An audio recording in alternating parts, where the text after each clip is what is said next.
I feel like I've been handed the keys to the family jewels. And I have in a way, because these are the keys to this Kurtis Sports Car, a car that has a very special place in the history of MotorTrend. You see, this particular car, Kurtis No. 1, appeared on the cover of the very first issue of MotorTrend in September 1949. And Wally Parks, founding editor of our sister publication Hot Rod magazine, drove this car to an incredible 142.515 miles an hour at the very first Bonneville speed trials. You want history? You want significance? This car has it in spades. This Kurtis is a rare beast. Just 2 prototypes and 16 production cars, of which this was the first, were built at race car engineer Frank Kurtis's shop in Glendale, California in 1949. This hand-built car's rarity made the restoration very challenging, says owner Dwayne Ashmead. It was extremely hard to find it because they made 16 actual models plus 2 prototypes, and it's my understanding there are only 3 or 4 of them still in existence, so it was very hard. I just happened to be at the right place at the right time with the money and was able to buy it. To find this number 1 car, the one that set the land speed record on the Bonneville Salt Flats, was absolutely a thrill. I didn't know I'd purchased that car when I bought it. I just had a Kurtis Sports Car, and that's all I wanted. But as we took it apart, found the serial number on the frame, and realized what we had, I can't describe how exciting that was. Wally Parks set the land speed record on the Bonneville Salt Flats driving this car.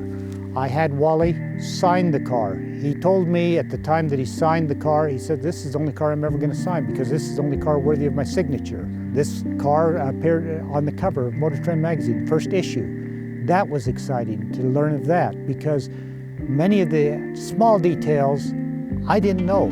But when I went to MotorTrend magazine and saw the pictures, the original pictures of the car, then I knew what to do.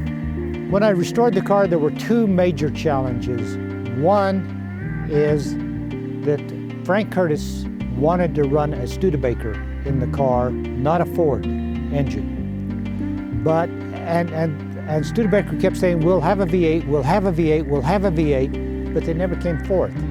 When Kurtis was back at Indianapolis, Ford said, "Well, why don't you use a Ford? We've got a lot of those. You can come to, we'll deliver those to you." Kurtis went back to California and said, "We're going to go to Fords." Well, this car was partially built. So there are Ford parts on it, there are Studebaker parts on it. So finding which part went where was a major challenge. If a Ford part didn't fit, you tried a Studebaker part, or vice versa. Ultimately, it went together that way. That was one challenge. Second challenge, as you can imagine, with only 16 cars, there aren't a lot of parts around, spare parts. This car had been wrecked. It didn't have all of the parts, and trying to find those parts, such as the windshield frame, was an extreme challenge. But eventually we succeeded, and there it is.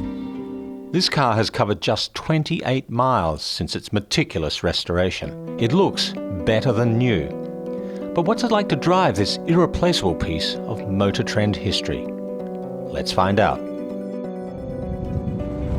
Well, it's a bit like dancing with your grandma. I mean, this is a valuable old car, so I'm taking things very easy. But it is very easy to drive. You know, that V8 Ford's got plenty of torque.